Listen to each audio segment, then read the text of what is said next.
colleagues, I would like to give some very short overview on some very interesting phenomena related to Kerr superspinars, which are indicated by string theory, and this phenomena could distinguish them relatively well from what we expect in the case of black holes. So, if such phenomena will be observed, we can consider them as some kind of signature of some validity of string theory. I collaborated with Janše, who is present here, and I would like to stress that I will consider very simple situation when the Kerr superspinars are in the external part described by the Kerr naked singularity geometry. Of course, we have into our mind that in general situation the geometry should be more complex because of multiple structure, but for the very basic effects, the notation is relevant, and we can expect that these results represent to some extent what we observe in reality. The Kerr superspinars can be primordial remnants of the early period of the evolution of the universe, and we of course cannot exclude that such superspinars will result because of gravitational collapse, because there is some indication given by, for example, paper by Law and Glynn or some papers by Luciano Rezzola, that quark stars can have spin larger, dimensional spin larger than 1. And this is simply because of cooperative effect of gravitational and strong forces in binding of these systems. For neutron stars, the limit is 0.7. So this can be considered as an indication of possibility to have such superspinars in the realistic situation. Well, as I said, we consider in the exterior of the Kerr superspinar Kerr naked singularity geometry, and we have to take into consideration that at present there is no such interior that can be found in the 3+1 theory, but in 4+1 theory such solution has been found, and we expect that this can be generalized to the more simple situation. We will simply assume that the radius of the superspinar is somewhere in between 0 and m. Of course, the minimal radius r equal 0 keeps whole causally well-behaved part of the Kerr singularity, Kerr naked singularity spacetime. Well, there are of course some instabilities related to behavior of test fields on the background. This can be related to behavior of, say, null geodesics and so on. But, of course, these instabilities can be solved, for example, by mode mixing, accretion, different non-stationary boundary condition, and so on.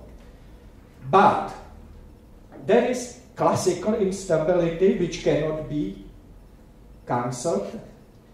This classical instability is related to the situation when we have Keplerian disk at accretion, when both corrotating and retrograde accretion decreases the spin.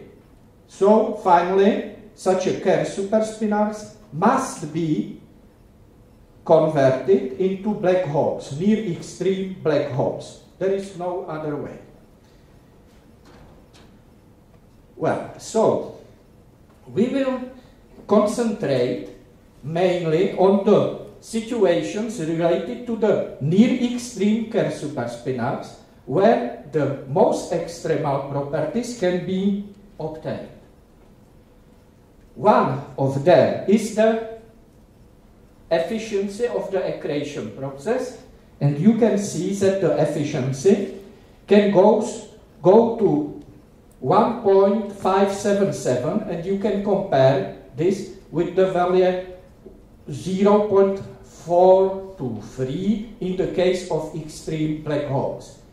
This indicates that when the conversion comes due to the co-rotating accretion, very dynamic and dramatic situations have to be considered.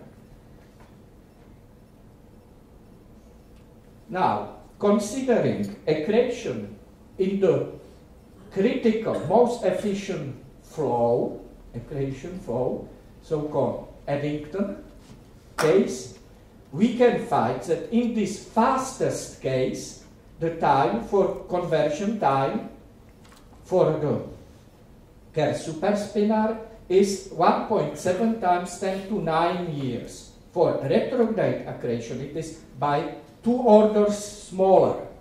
So, we can conclude that considering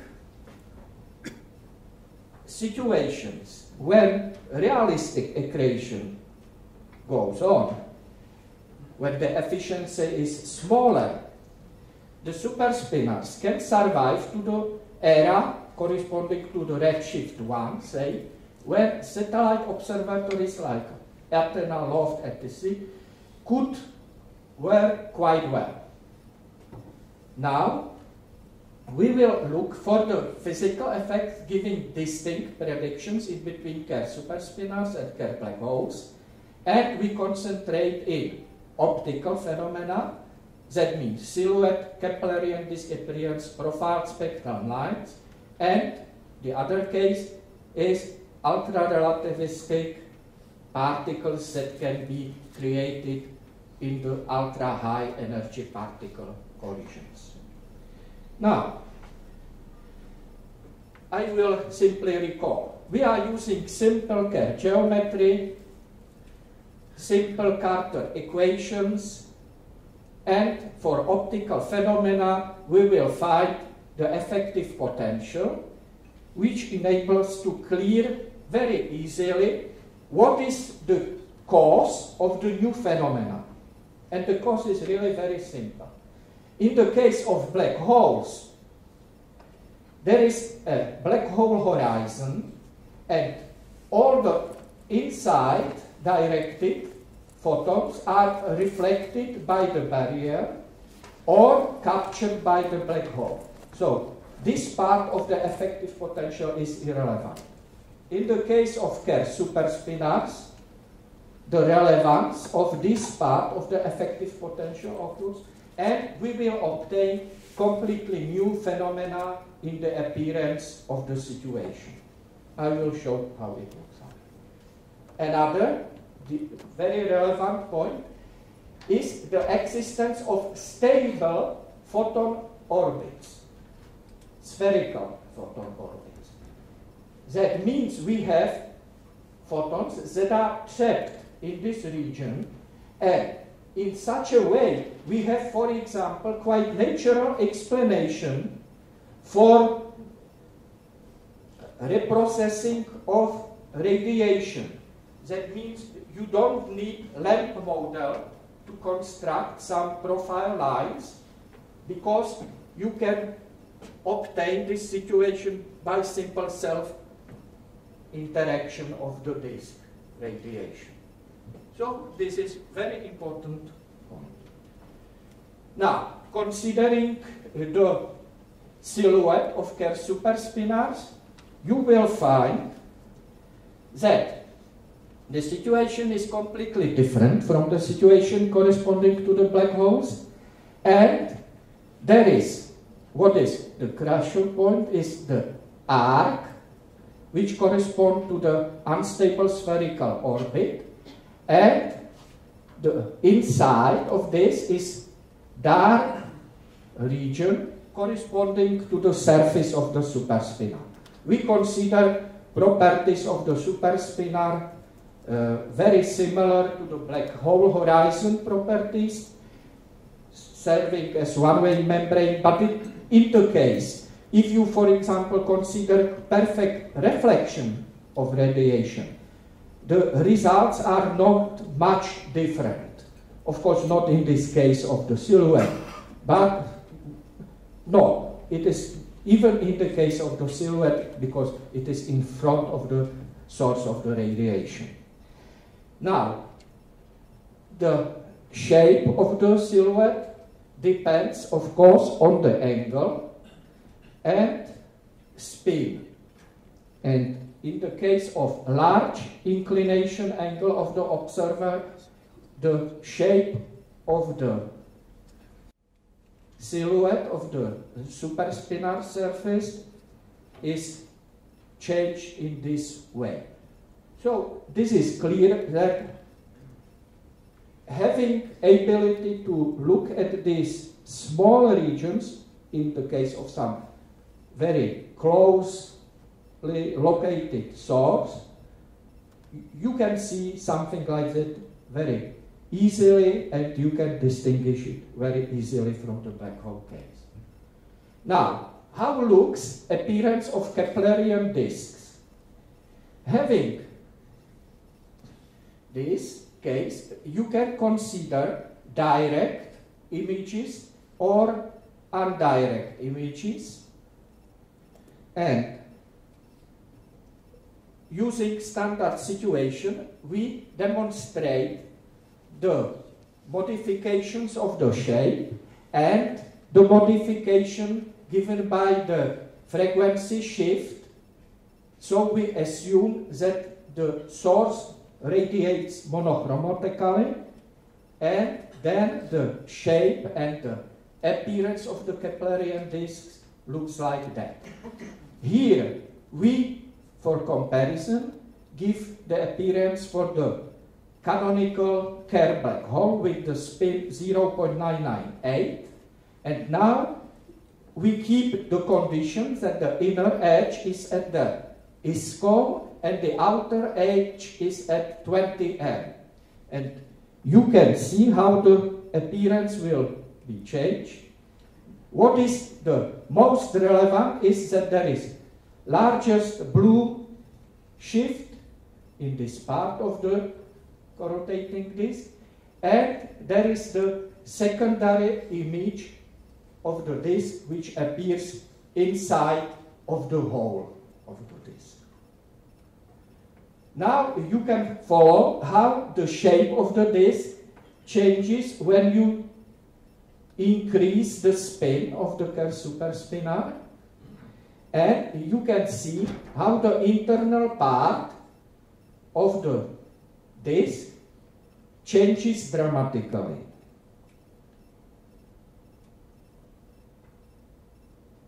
And the situation is similar for small inclination angle, 30 degrees, when this is the case of the black hole. And again, you can see that the internal part again contains the secondary image.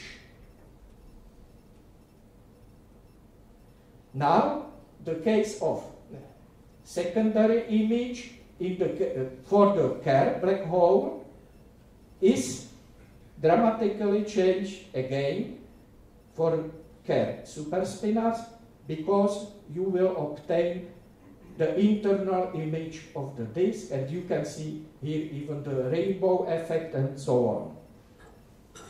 And again, you can follow how the shape changes with increasing the spin. For the small angles, inclination angles, the situation is again similar. You can again see the rainbow effect here and the dramatic changes of the shape when you increase the spin. Finally, I give the complete cases for very small spin near extreme and very large spin when you can see both the primary and secondary image of the disk. So, being close enough, you can easily recognize difference between black hole and superspinar or superspinning geometric cases.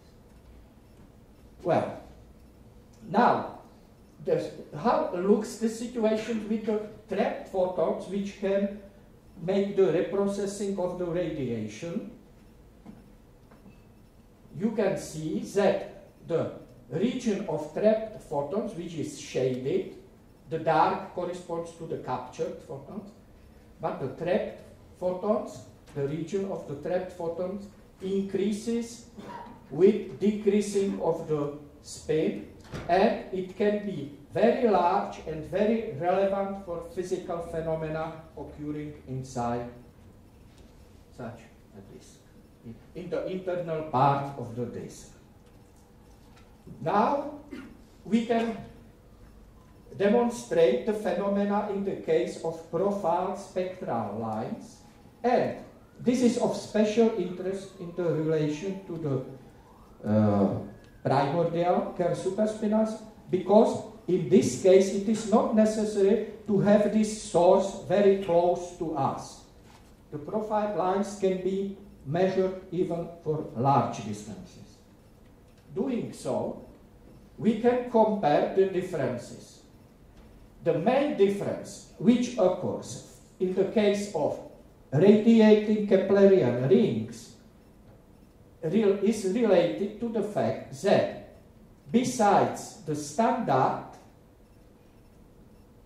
peak, there is a secondary peak of the profile line. And, of course, the frequency shift can be also very strong to the blue end because of the presence of the Kerr superspinor. Here you can see some examples how the profile lines look like for increasing spin of the superspinor, and for the cases when the surface of the superspinor is located in different positions. You can, this is of course for large inclination angles. You can see that in this case you have primary peak and the secondary peak, which is not present in the case of black holes, and there is also some gap which grows with increasing radius of the superspinor. Now you can see how the situation is changed if the radiating ring is not located in the marginally stable orbit, but is shifted to some larger distance, here 1.5 times larger. Again, you can see the change of the gap and the shift of the blue end of the profile line. When you consider spectral lines generated by Keplerian disks, the differences are even much stronger. You can see how it looks like for the small inclination angles and large inclination angles. What is relevant is the multi-peak structure of the line which can be observed. Again, this is something very easily observable and can be found in such a case. Finally, we can demonstrate how the shift is changed when we are very close to the extreme state with spin 1, and even in the case of a very small differences in between the superspinar spin and the extreme value, you can see some differences that are measurable. And again, in this case, when also the surface of the superspinar is taken into account. Finally, you can see how it is influenced for the case of large spin. In all of these situations, there is a possibility to measure the difference. So, we can conclude that for the, let's say, profound spectral lines, we can generally easily make clear distinctions in between superspinar and black hole cases, and we can expect that the new satellite observatories will be able to detect quite well these dramatic modifications. Now, the other interesting situation is related to the ultra-high energy collisions, and we can show that contrary to the case of black holes, the collisions in the Kerr superspinar field don't need any fine-tuning. We can only need that the particles must cross the equatorial plane in their motion, but generally when we consider free particles falling from infinity with covariant energy equal to the rest energy, then we can find that the collision, the collision can be ultra-relativistic when they take place at the special radius r equal n. Of course, then the constants of motion must be constructed or taken in such a way that they have some turning point in between the radius of the superspinar and the radius of the collision. Now, we can demonstrate that the region of the parameters that enable such collisions is really very extended, and even in the case of very large radius of the surface of the superspinar, it is relatively extended still. Now, calculating the energy of the collision, one can show that the spin, for the spin A equal 1 plus delta, with delta very small than 1, the center of mass energy corresponds to the, in square, corresponds to 1 over delta. So, in near extreme Kerr superspinars, we can obtain very large energy of collisions in the local system.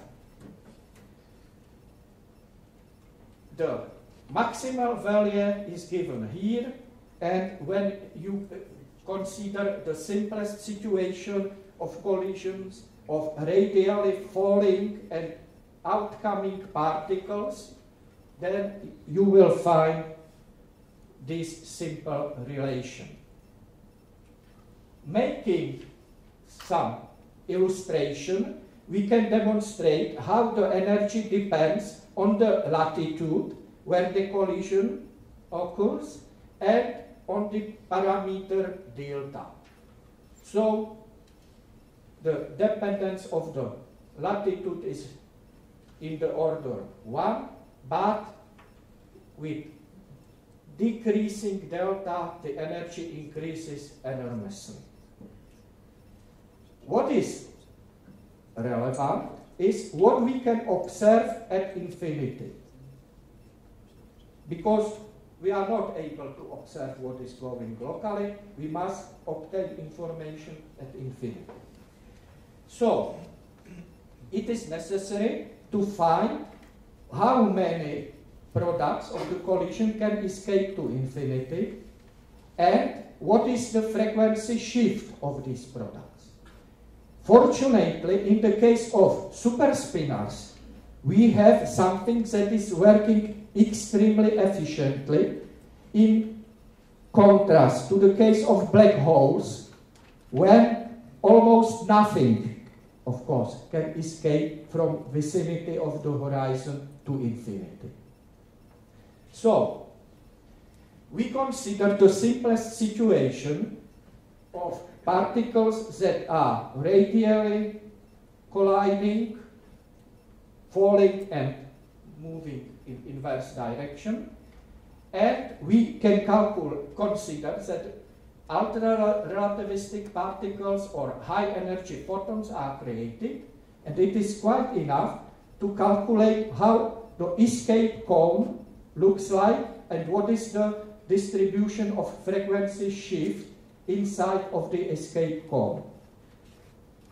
So, this was done in the special case when we can demonstrate that the center of mass is identical with the locally non-rotating frame, and then we can easily construct the large escape cones, and these are the results. Here, the result is for collisions that occurs very close to the axis of symmetry of the superspinar.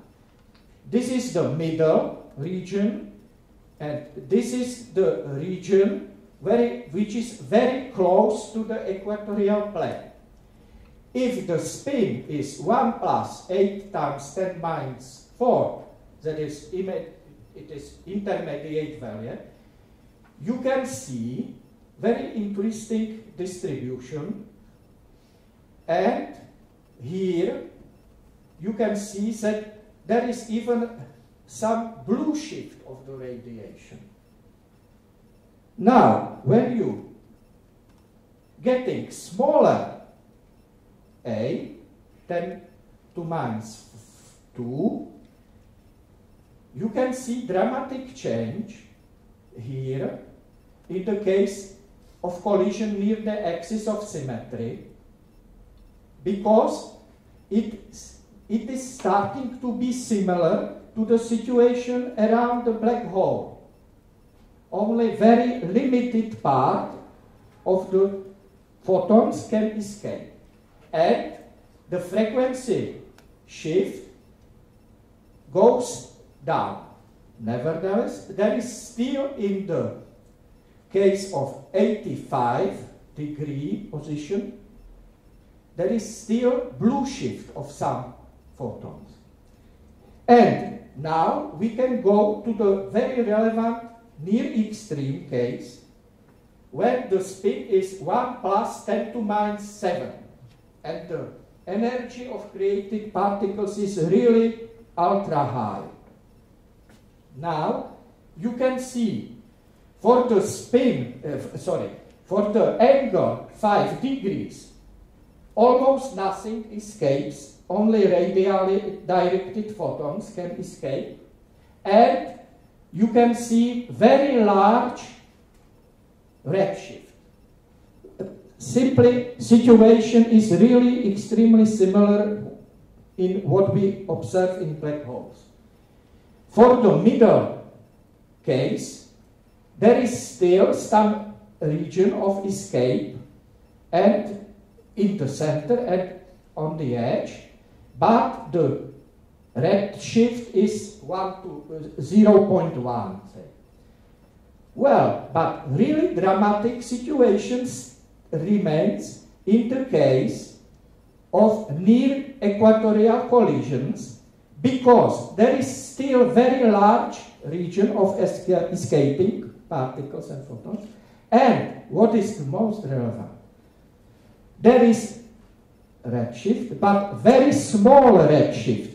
That means there is almost no shift in this case, no shift of the energy relative to the locally produced energy.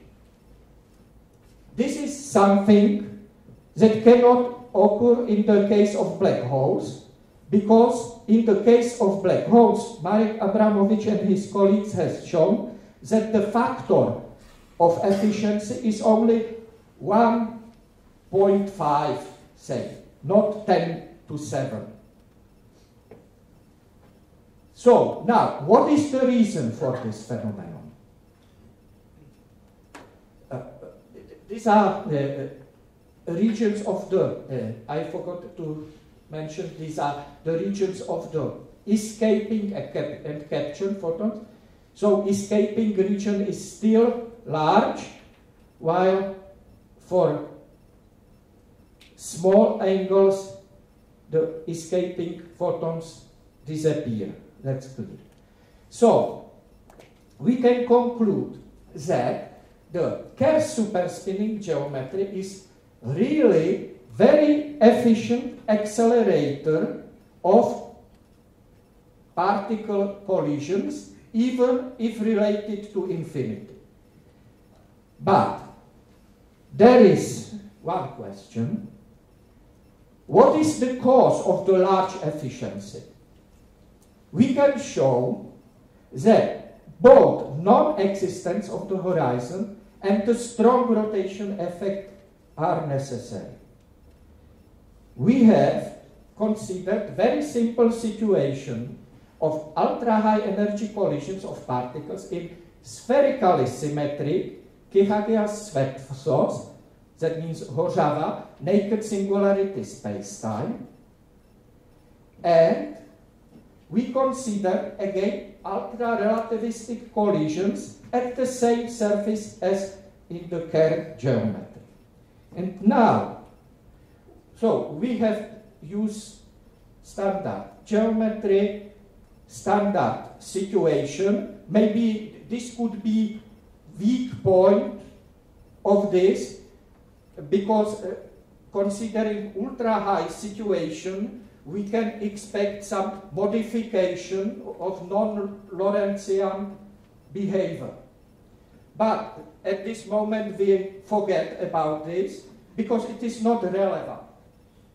It only can lower down the efficiency.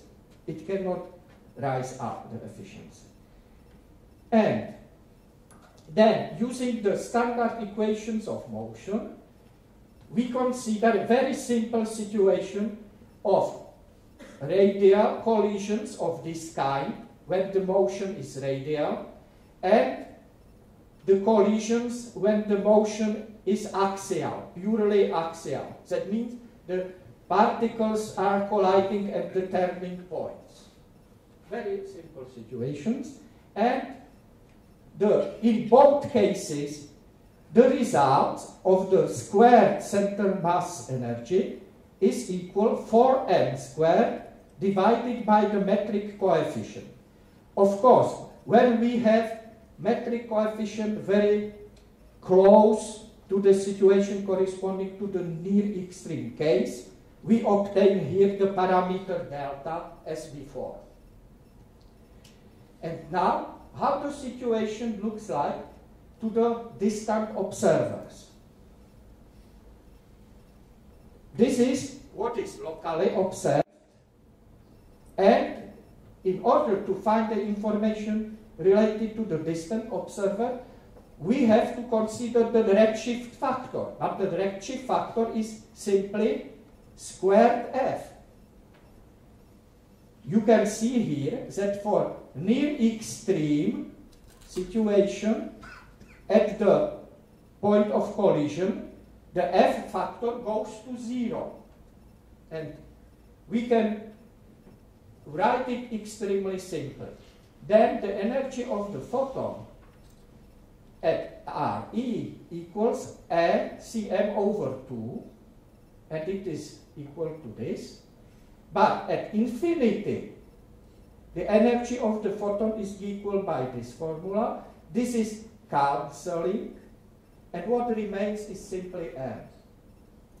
So only the rest mass of the colliding particles can correspond to the energy that is at infinity. in more general situation, we can simply say that here must be the covariant energy of the colliding particles. In the concrete case, the covariant energy is the rest mass energy. But here is this. And what is quite relevant is the fact that this property works for any spherically symmetric naked singularity spacetime. This simple argument works in any case. So, we can conclude that naked singularity is not enough. What we really need, I can come to my conclusion, what we really need is naked singularity spacetime and the strong rotation effect, because the strong rotation effect leads to possibility of Penrose process of extraction of energy, and this is the reason why the energy can observed at infinity can be so high, because it is on the account of the naked singularity or the superspinar. So thank you for attention.